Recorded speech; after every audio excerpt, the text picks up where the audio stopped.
ठाकुर रामकृष्ण परमहंस की पावन स्मृतियाँ। भगवान लोभ मोह रहित हैं।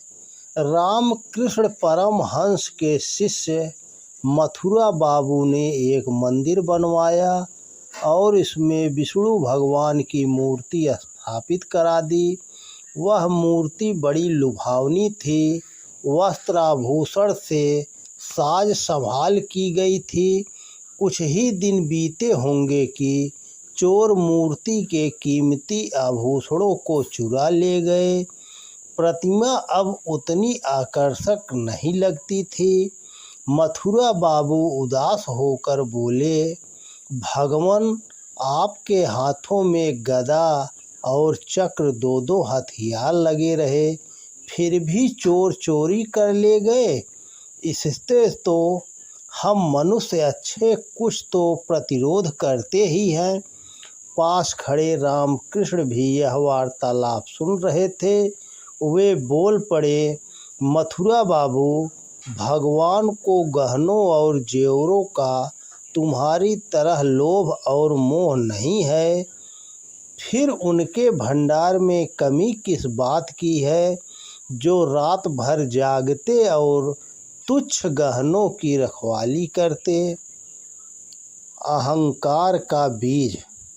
रामकृष्ण परमहंस के दो शिष्य इसी बात पर परस्पर उलझ पड़े कि उनमें से कौन वरिष्ठ है। विवाद तय न होने पर गुरुदेव के पास जाकर पूछा, गुरुदेव, हम दोनों में से कौन बड़ा है?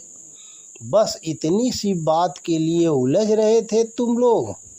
परमहंस ने कहा, तुम्हारे प्रश्न का उत्तर तो बहुत सरल है। जो दूसरे को बड़ा समझता है वही बड़ा भी है और श्रेष्ठ भी। यह समाधान पाकर वे दोनों मन में बहुत लज्जित हुए।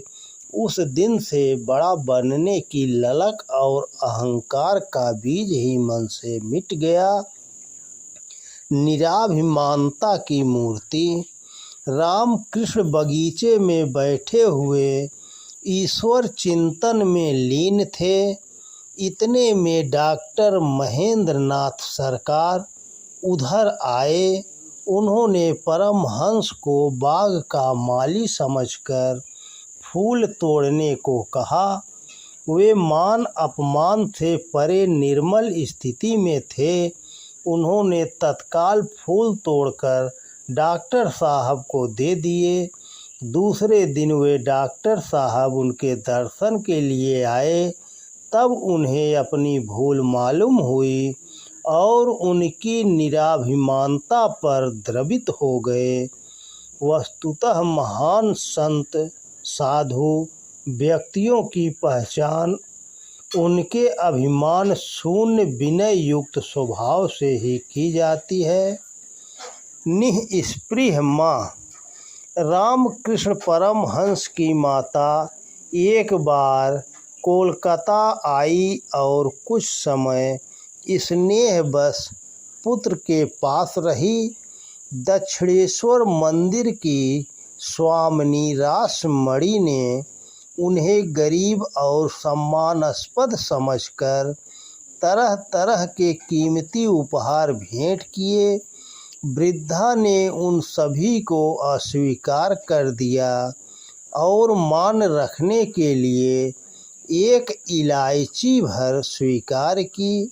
उपस्थित लोगों ने कहा, ऐसी निःस्पृह माताएं ही परमहंस जैसे पुत्र को जन्म दे सकती हैं।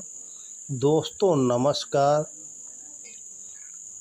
आप लोगों को वीडियो पसंद आए तो ज़्यादा से ज़्यादा शेयर करें और हमारा सहयोग करें। प्रसन्नता ही श्रेष्ठ मानसिक आहार है। मन में निराशा को एक पल भी न आने दें। संकल्प शक्ति असंभव को संभव बना देती है।